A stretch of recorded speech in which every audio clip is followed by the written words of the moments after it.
Kate describes beautifully how she and her ex created their family, and it deviated a little bit from how they expected it was going to unfold, but that happens for lots of people.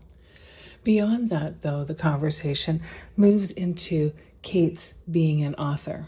It wasn't something she felt she was necessarily born to do, but when she was looking for books to read to her children that reflected the dynamic of her own family, she realized that there just wasn't anything out there, especially when it came to things and topics like adoption or divorce. So Kate took it upon herself to create the works that she needed to have for her own children. Now she's got herself going, and she's got plenty of other wonderful book ideas that you know are going to be fantastic for you and your family to read. Welcome to the Becoming Baby Ready podcast, your podcast for queer family planning. My name is Sam, and throughout this podcast, you'll hear me have conversations with professionals who work alongside people who want to start and grow their families, as well as parents of intentionally created families. Everyone I speak to identifies as being part of the 2S LGBTQIA+ community. This is your opportunity to learn answers to questions you didn't even know you had. Welcome, everyone. I am really excited today. I'm chatting with Kate, and Kate is in her car because sometimes as parents, that's where we get our quiet moments, and there's air conditioning because it's warm outside. So good morning, Kate. Welcome to the show. Please tell everyone about who you are and about the members of your family. And we're going to get into your professional stuff a little bit later, but let's talk about family first. Tell me who you are, about your family, everything else. Sure thing. So I'm Kate, and the members of my family include myself and my ex-spouse and our three beautiful children.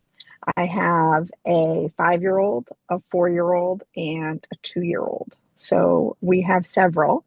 And we have a lovely co-parenting relationship. And my ex actually lives about a block away. And we coordinate with that, pretty smoothly. I also have, I can't talk about my family without talking about my parents, who are incredible and huge sources of support. They live in Ohio. And then I have a lot of friends and other extended family here. I live in Florida, in West Palm Beach. And, family, we talk a lot in the queer community about chosen family, and I'm fortunate to have many in a chosen family too. So those are family members, I guess. There you go. And that's a beautiful circle that you have to support you, because you've got a good co-parenting arrangement with your ex-spouse. Ending a relationship and moving into a co-parenting within the same house dynamic to a co-parenting outside of the house dynamic is always difficult, even if it is amicable. And so the fact that they are close is, let's be honest, that's stereotypically lesbian. If you're going to break up, then you got to live close so that the kids can kind of wander back and forth between the houses and that was the goal. That was the goal, and I give credit where credit is due, in that they really made that happen. And so it's literally a block away, and the kids are too young to walk now, but they will. Yeah. And I'm the divorce opened up a whole new avenue of thinking for me, and we'll talk about the professional stuff later, but just because we're on the topic now and this is how conversations flow. Yes. When the separation happened, I couldn't find language to explain to the kids what was happening in a way that felt right developmentally and community wise. So many of the books are straight, and so many of the books are talking about a child. Well, this is, you might feel like this is your fault, or you might have heard a lot of yelling, those kinds of things. And so we weren't any of those things. And I ended up kind of talking with them about how much stays the same. Right. And I have started with a book for that, because I actually think that's the right framing for the kids, is what stays the same, because a lot actually is staying the same. And I mean, we are fortunate that we are co-parenting in that way and so close, but they still go to the same school. They still have the same friends. They still have the same grandparents. They still have the same babysitters. And so to help them understand that there might be some changes, but a lot stays the same. Yeah. They still see both of us. We still spend time together. is important for kids to understand. So I I couldn't agree more. And I think that that's a piece that not enough people speak about, and we need to be able to also, because yes, there are divorces where there's a lot of yelling, where, children's names are brought up in conversations in front of the children, giving them the impression that it is their fault. If that isn't your dynamic, then it's easy to then feel like I don't know what resources are out there.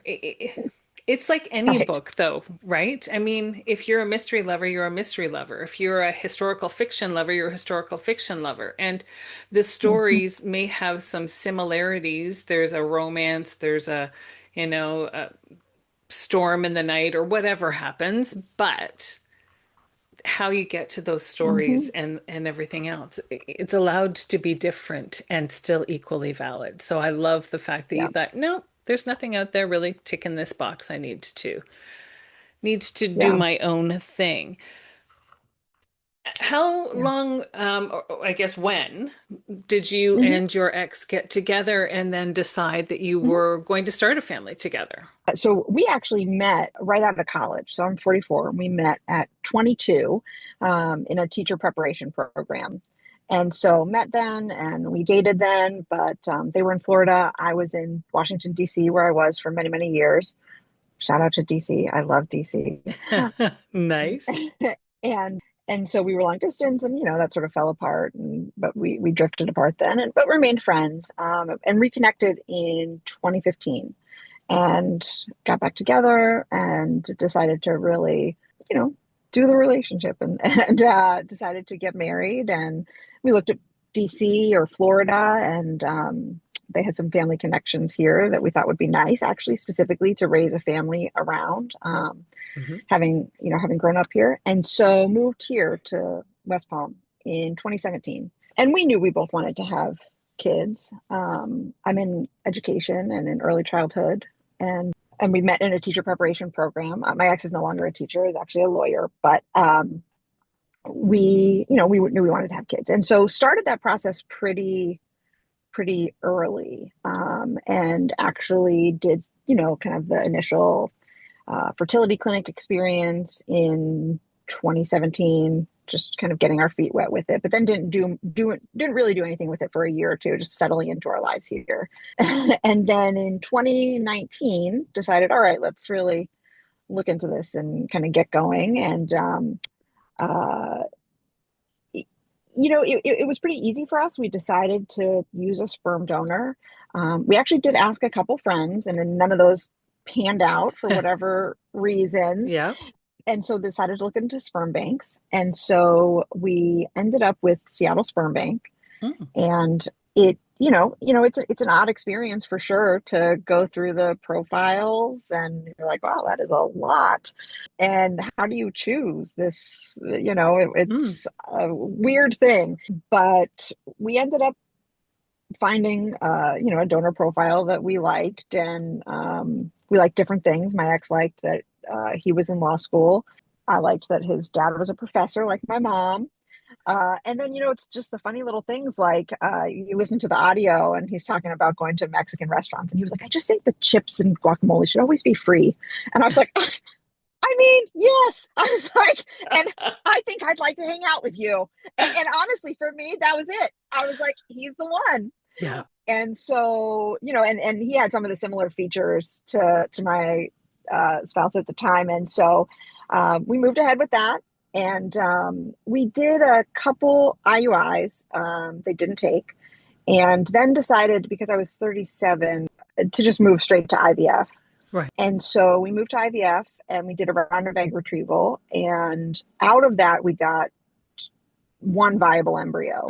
And for me at that time, we also knew we wanted more than one. And so I thought, all right, well, I'm 37. If we were to implant that embryo and it's stuck, and then we have the baby, and then we're doing the egg retrieval a second time, I'm hitting 40. And Right. so we thought, let's go ahead and do a second egg retrieval now, kind of bank the embryos Yeah. at 37. So that's what we did. And we did a second round and we got another three viable embryos. So Okay. we started the process with four embryos and went ahead and did the embryo transfer in 2019.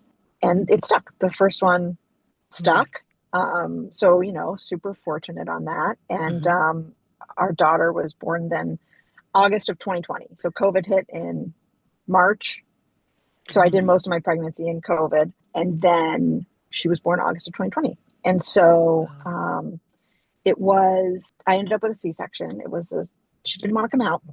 And so, Right. 72 hours and she was comfy and they were like, it's time. So we ended up with a C-section. And when they did the C-section, they were like, just sort of the way your anatomy is, they were like, no baby's ever coming out of there, which was actually sort of a nice thing to hear in an Right. odd way, just kind It's of like, not yeah, me. this is just not Yeah. right. Yeah. And I think, it's important for women to share things like that. Hmm. So we, moved ahead and it was in COVID and we were both home. My mom moved down with us for a few months so we could both get back to work and keep in our, bubble. And so we again knew, we wanted more. So when my daughter was about 1, we decided to do another embryo transfer. And that was in July or so. And it didn't take.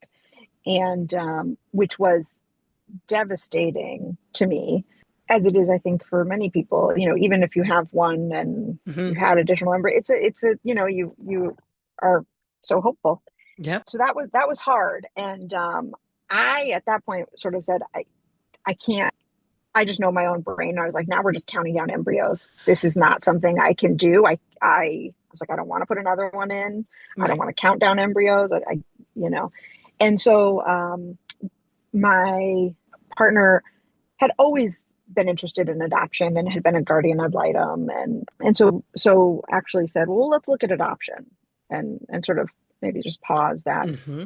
whole IVF and embryo piece. And so I Yep. thought that sounds great. It also gave my brain sort of something a little bit different and a different route to focus on. And so Hmm. we decided to look into that. And our thinking was, my daughter was 1 at the time, and we talked to a bunch of different adoption agencies. And so I really dove in and led the charge on that then. Yeah. And we did the home study and we worked with some agencies and they were all like, probably if you're looking at an infant adoption, private infant adoption, 2 to 3 years, especially as a lesbian couple, they're the last picked apparently. And so we were like, okay, great. Well, our daughter's 1, that'll give us some time. And we did the home study and I was waiting to speak with the social worker at one of the agencies that I had applied to. We hadn't even actually spoken yet. And this was we finished our home study in September. And so in November, I get a call the day after Thanksgiving. And so number I don't know. And I pick it up and she says, hi, this is, X from the agency. And we haven't connected yet. And this is a very odd circumstance because I didn't tell you I was presenting you to a birth mom, but I did. and so you are not, like you are not sort of beholden to any of this because I didn't talk with you, but I presented several profiles to her and she picked you guys. Would you be interested? Was born yesterday. And Okay. right. We said, whoa, yes, we would. We're in.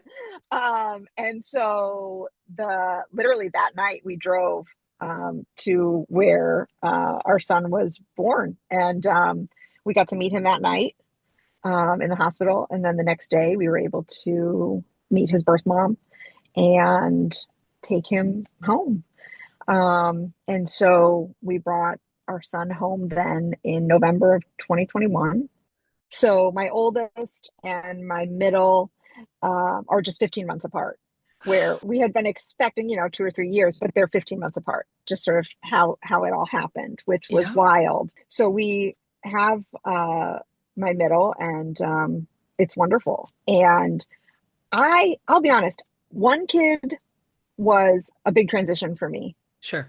Moving to 2, I loved it. I like hit my stride. Yes. It was like there's a little bit of I know a little bit about what I'm doing. I feel a little more confident. There's a little more chaos, which I sort of like. It's like, all right, here we are. We're just doing the thing. And like I Yeah. loved it. So I sort of like hit my stride, I think, and and really came into loving being a mom at that point in time. And so we knew we wanted to have more kids and sort of hopefully a big family. And so when my middle was 1, I was like, all right, well, we got these other 2 embryos. Let's give it a shot. Give one a shot, you know? Why not? Why not? We're in the chaos now.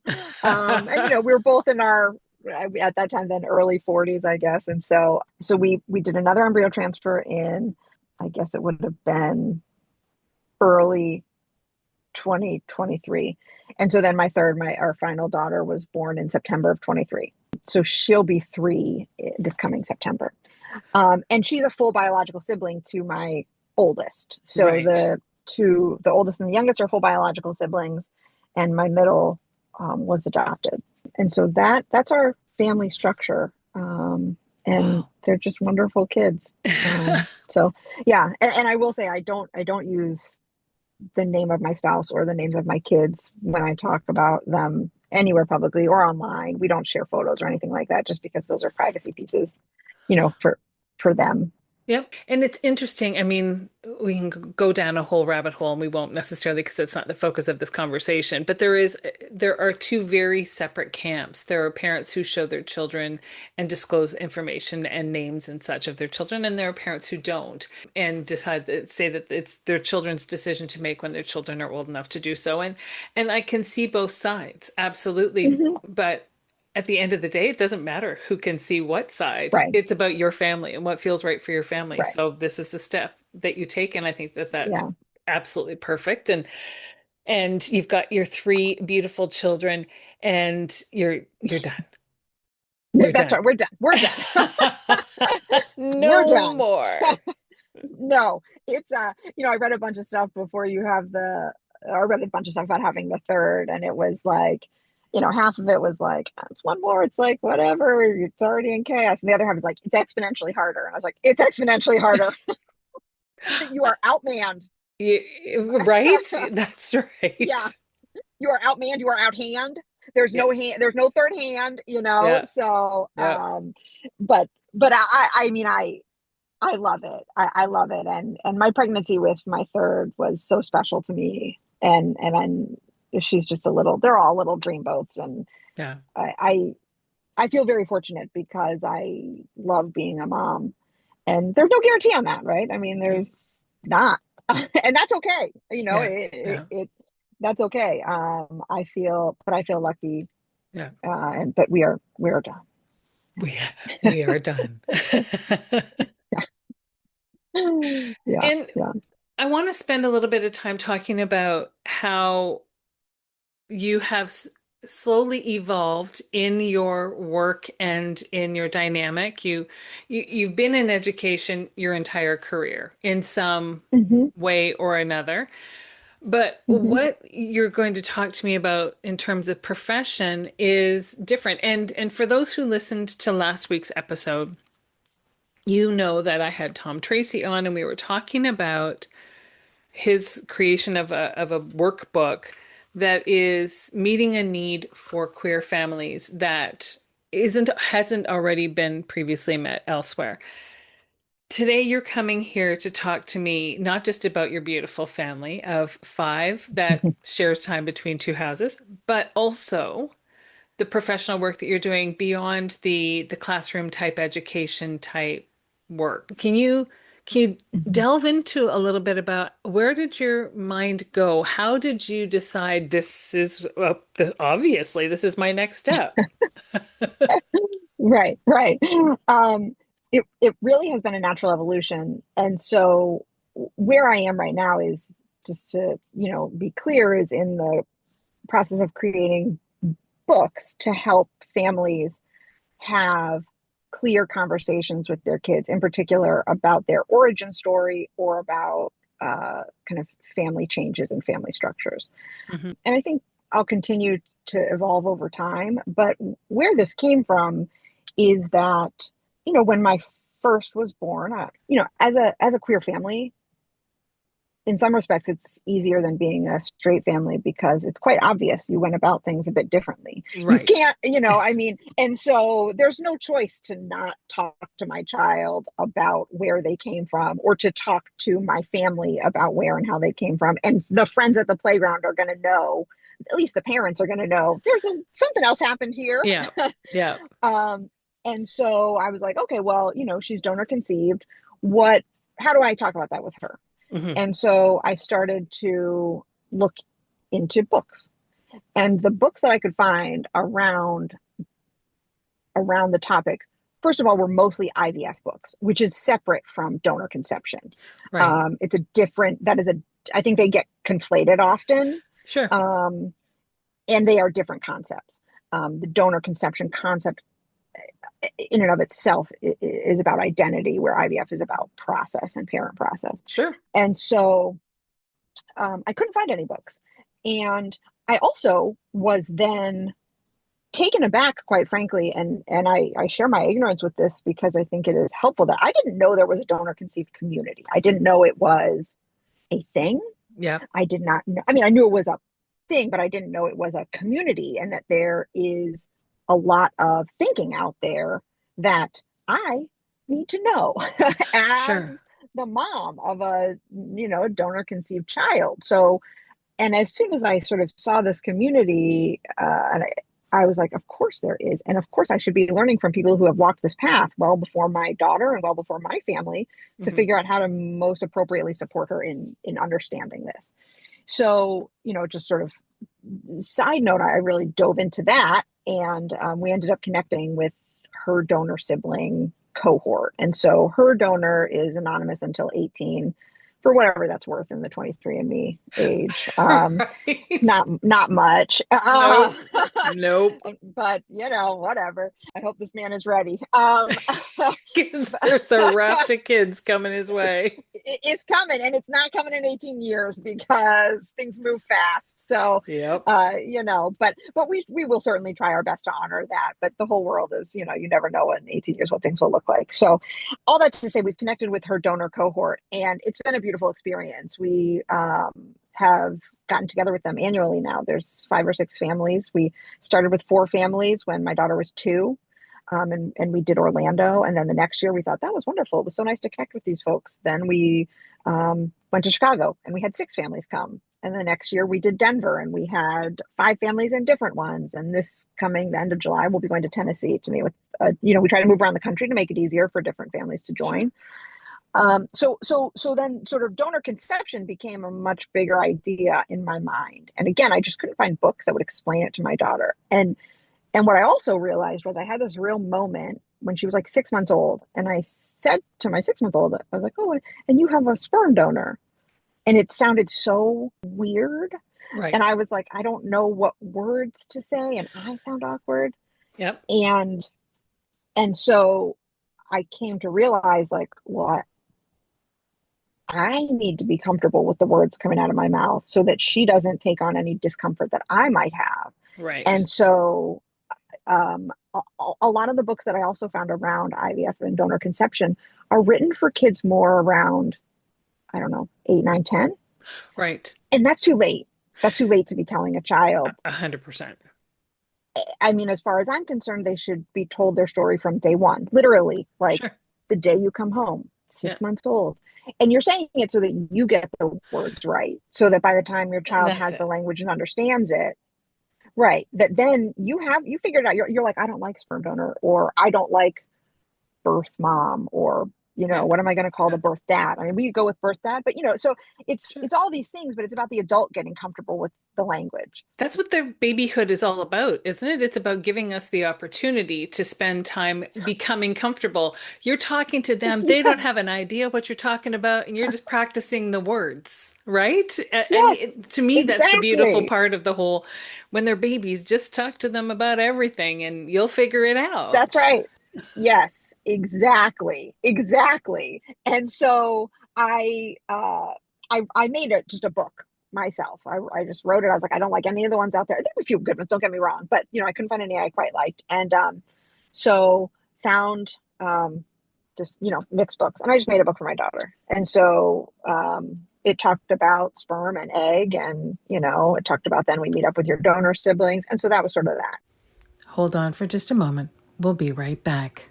I don't know about you, but I love being able to support queer business wherever possible. Here are 10 of the businesses I've connected with over the last couple of years.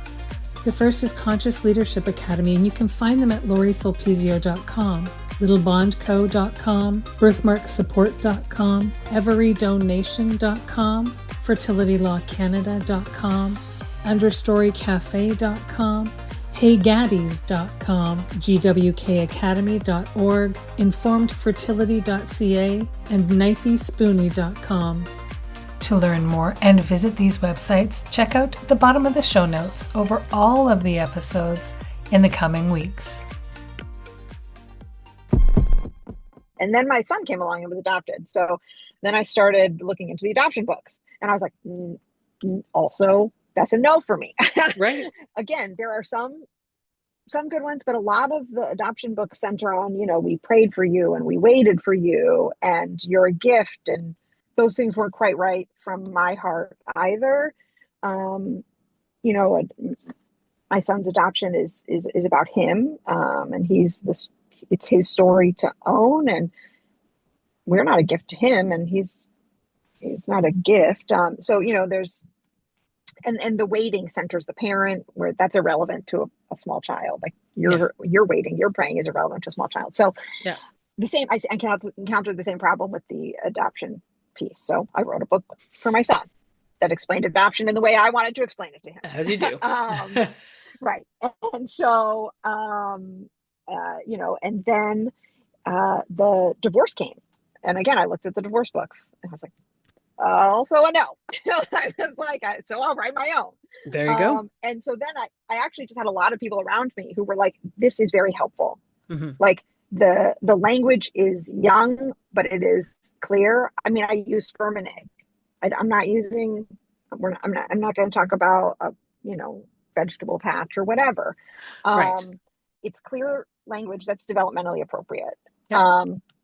And so I have come to feel the need and the desire to share that with other people who were asking.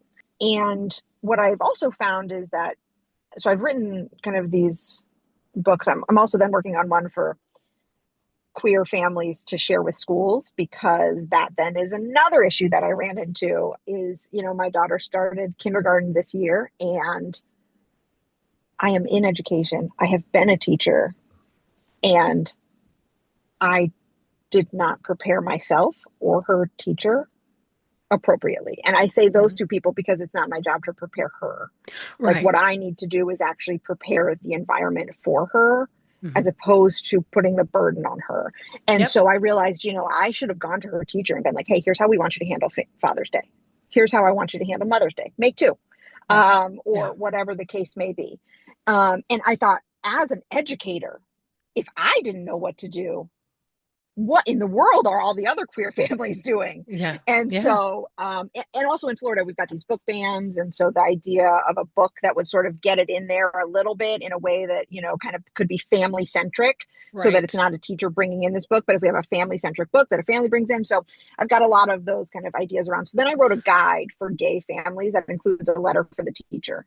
So it's a guide to reflect on, how do you want your child to enter school? What do you want the school to know about your family? What do you want the teacher to know about your family? And how do you set the teacher and the school up so that your child doesn't have to explain their family? Because I think what I don't want is for my children to have the responsibility or the burden to explain their family in a way other kids don't have to explain. They will inevitably have to, but I can set up spaces most intimate to them in a way that is easier for them. Yeah. So I have guides to help with donor conception, adoption, LGBTQ plus school, divorce, separation, guides to help families in those conversations and reflections, and then books that follow, with the goal being that they are developmentally appropriate and meant to start at age 0. Okay. And that was my next question then. So you're right. Many of the books that are written that are out there are books that are for kids that are a little bit older, who have a little bit more of the abstract thinking capabilities within their brain. When you're looking at little kids, we're talking 5, 6 and under, they have things are concrete. This is an apple. Fruit. What's a fruit? This is an apple. right? Right. And Uh-huh. so they need things to be more concrete. So my thinking is that your books are more of the concrete. This is a sperm, this is an egg, this is Hmm. and in whatever age appropriate Hmm. language, as you said. Hmm. What age range would you say that you say starts at 0? Does it go up to about kindergarten, grade 1? Is that kind of your thinking? Yeah. I would say they're up till about, yeah, grade 1 or 2. And again, I mean, it has text. It's not a picture book. It's not a board book. There are 2 to 3 sentences on each page, Right. which is around the level for kindergarten, first grade. But the intent is that they are also simple enough that a parent can read them with their child, even when the child is a baby. So, like, the other Yeah. thing then is even the books that are pretty simple, small children's attention span and a baby is very small. So, Yeah. like, you look Yeah. at these books that have, a paragraph of text, and no 2-year-old is going to sit through that. No. But these books have a shot of a 2-year-old sitting through it. And then um, I also, I'm a, I'm a creative person, and I'm a connector, and I love stories, and I love people. And so I have this next kind of vision actually of um, keepsake versions where it's like this story here on one side and then a blank space for the family to tell their specific story Right. on the second page. Because I get why adoption books and donor conception books are tricky to write, because the stories are all different. To Sure. make something that is by design different, or queer family books, they're all different. So Sure. it is hard to make it into one. So I thought, okay, well, maybe I can give the example and the structure to a parent and then leave them space for that element of their story. So the adoption book, for example, follows kind of major milestones in an adoption, but then leaves a space for the family to fill out, okay, our milestone of getting help looked like X. Like, I Hmm. worked with an agency, you worked with, you know, a friend from a friend, Yeah. if it, whatever that may have been. It's beautiful that you've taken the time to break this down because too often the books that are out there are so siloed in their one story. So now you've broken it down further so that people have the opportunity to take your story and modify what they need to make their story for their children to then feel like they see themselves represented somewhere, right? That's what we want. Yes. That's what all of our kids want. Yes. Yes. No, they need to see themselves. They need to, absolutely need to see themselves, and they need to own their story so Yeah. that they feel confident and comfortable with it. Yeah. Um, I've also done some work around family values, which is kind of a separate piece, but I saw something that I just could not let go. And this isn't necessarily queer related, but this is just sort of family. And it was tell your children your values or someone else will. And I was like, oof, So true. yikes. I was like, that's especially in a world that is so loud. Hmm. And so we created family values, the kids and I, and we they hang on our stairs, and my kids say them as they go up to bed, and we say them to each other during the day. And I think so much of that too is important to be explicit. All of this is about, I think, taking what we assume kids know. We assume they know their story, Hmm. but maybe they don't have the words for it. Yeah. So let's make it explicit and help them know it so that they can then take it and change it and make their story their own. And we often don't learn that we haven't given them the language or the information that we assumed they had until it gets to a point, and this came up in my conversation last week with Tom, because he put his workbook together because his child came home from school and said she'd learned a bad word, and the word was gay, and he was like, how do you not know that your dad and I are gay? The same kind of thing happened with my wife and I. My Yeah, stepdaughter came home yeah. and no, end of the day in bed, lights are out, and then said, in the thing that was hanging over her head, right? Because that's the time of day when those thoughts come out. Mm-hmm. And she said, the kids are calling you a lesbian. And my wife was like, but I am a lesbian. But because of how it's been phrased to the Yes. kids, to them, and the tone that was used, then we forget that just because it is who we are. Maybe we haven't used that actual vernacular before, and our kids don't know it. So when they hear it, they don't know how to respond to it. Yes, exactly. That's I I couldn't agree more. Yeah. And I think in gay and queer families, just it's so funny that you bring that up because it was maybe 2 days ago I was saying to someone in front of my kids, well, I mean, as a lesbian, and I had a moment where I was like, have they ever heard me say that? Yeah. I don't I don't think they have. Yeah. And and so it is just so important to make explicit what we know. Hmm. Uh absolutely. Yeah. So yeah. I wonder actually you're now that you're saying that this is interesting because um the book that I'm working on for schools is the title is Just Like Mine. And I want the each page will be children talking about families and the different things that make a family, right? So like my family lives in an apartment. Hmm. And then because you know what kindergartners do is that's just like me, just like Yes. me. They Yes. raise their just like me. Yeah. And so what I wanted then is, to get to a page where it says, I have two moms. And then the child in the class who has two moms gets to raise their hand and say, just like me. But it's Yes. not actually that child alone. It's that child with the child in the book. Yes. And so, but I actually, perhaps it's more powerful to simply say, I'm a gay family, just like me. Yes. Um, Yes. Well, so but I don't know. That's something to play with. the other side of that, though, is what if a child has two moms? I mean, my stepdaughter's lucky to have three, right? Uh-huh.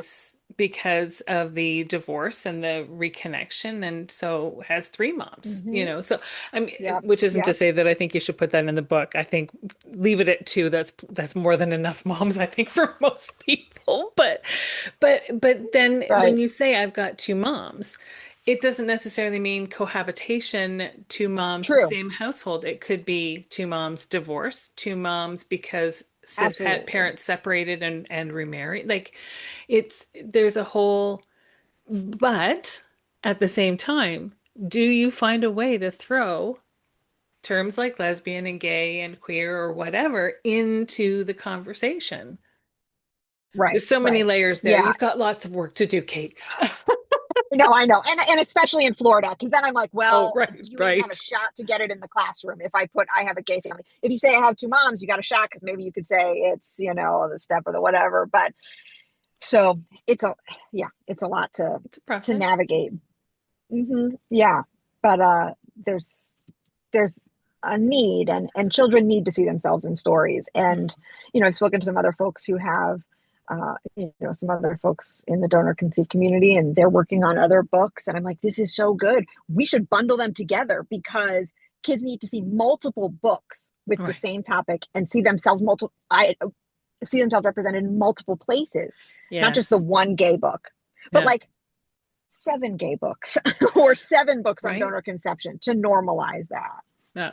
For me, that's the piece So that's most important. It is, when we live in the world that we live in where everybody wants to be on top, they want to have the thing that people all want. And so they so often push down the work of other people right, to build up their own.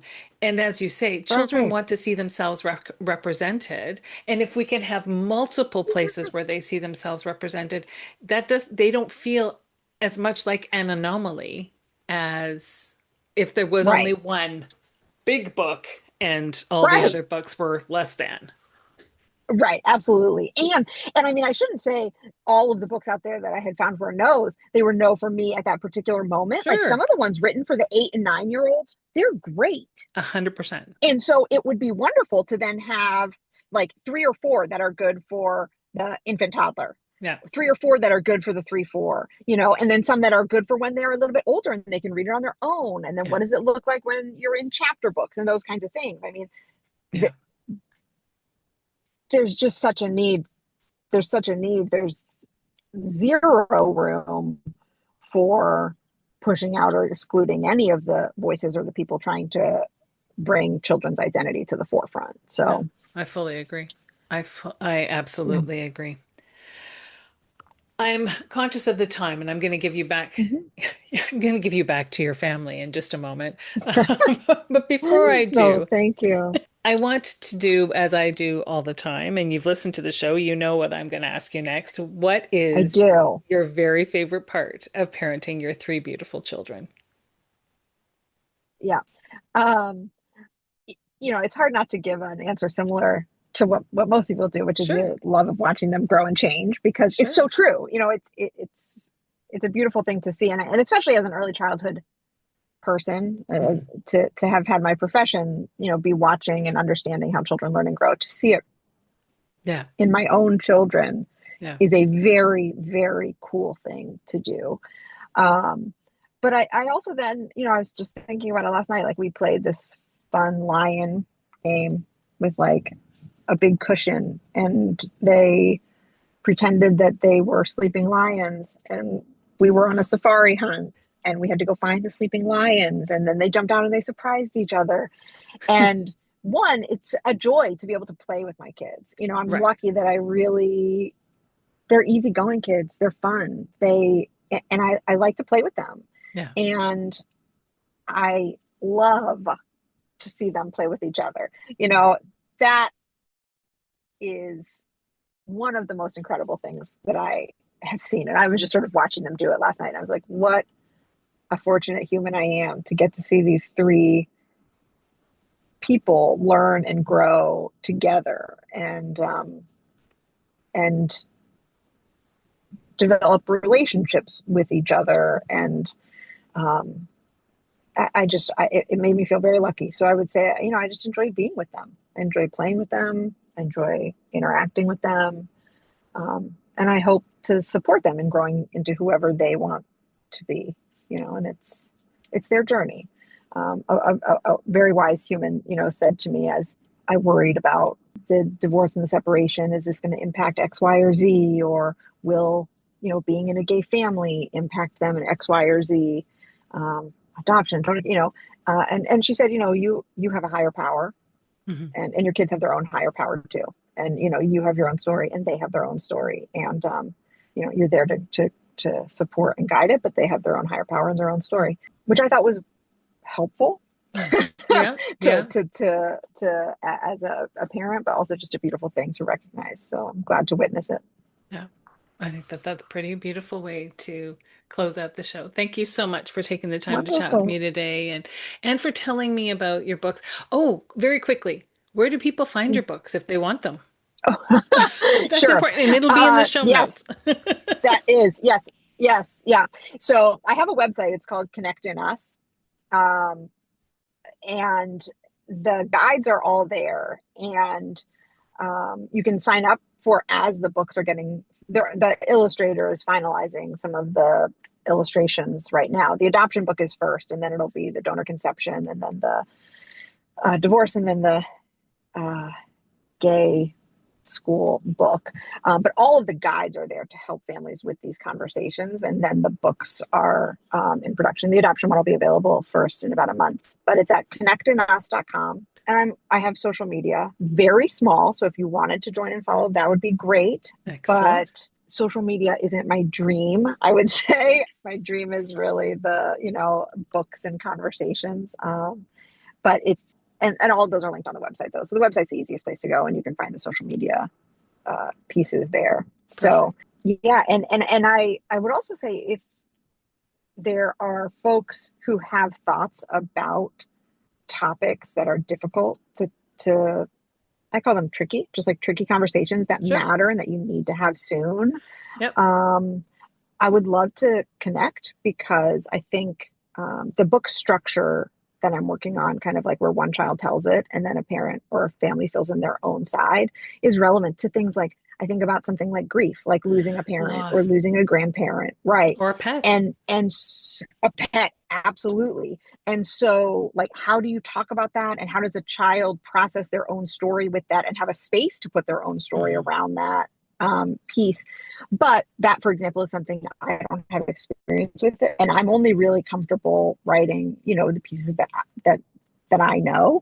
Right. So I'm interested to work with other folks and talk to other people about, hey, what are other topics that we might help kids help parents know how to talk about in developmentally appropriate ways, and then help children to actually see that story and to see themselves in a book. So if there's other things that people are interested in, I would love to connect. I love it. Wonderful. Well, you heard So her, folks. Reach out to Kate and let her know. yeah, Thanks. please, Thanks. please. Yes.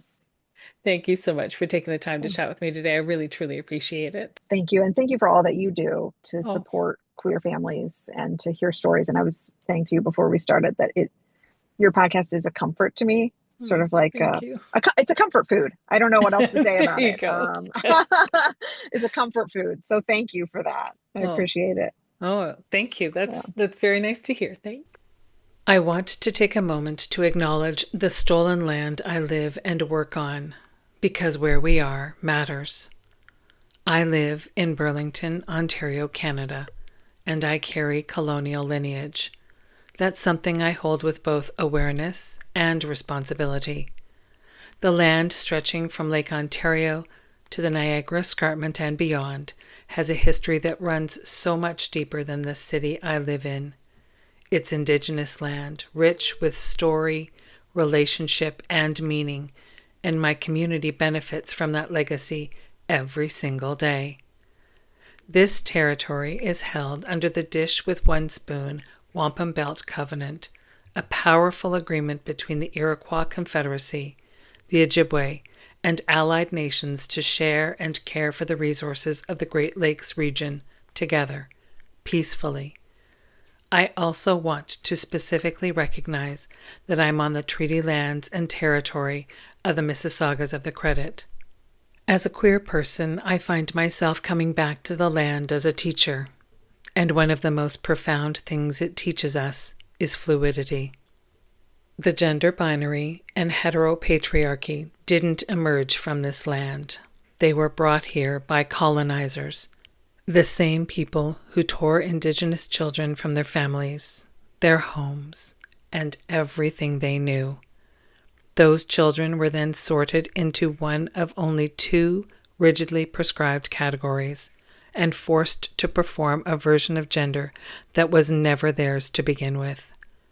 That violence was deliberate, and its echoes are still very much with us. But the land has never operated in binaries. It is diverse, layered, beautifully complex, and sometimes wonderfully unpredictable. It holds all of us, every path, every identity, every way of moving through the world. Every organism, every spirit has a purpose. That's something I try to carry with me as I move through my own life and growth. Thank you for joining me today on the Becoming Baby Ready podcast. If you have a story that you'd like to share, or you know someone who might, if you're a professional who works in the capacity of helping people start and grow their families, and you identify as being a part of the 2S LGBTQIA plus community yourself, then please don't hesitate to reach out. We always have room for more stories to share, and there's always more learning to do.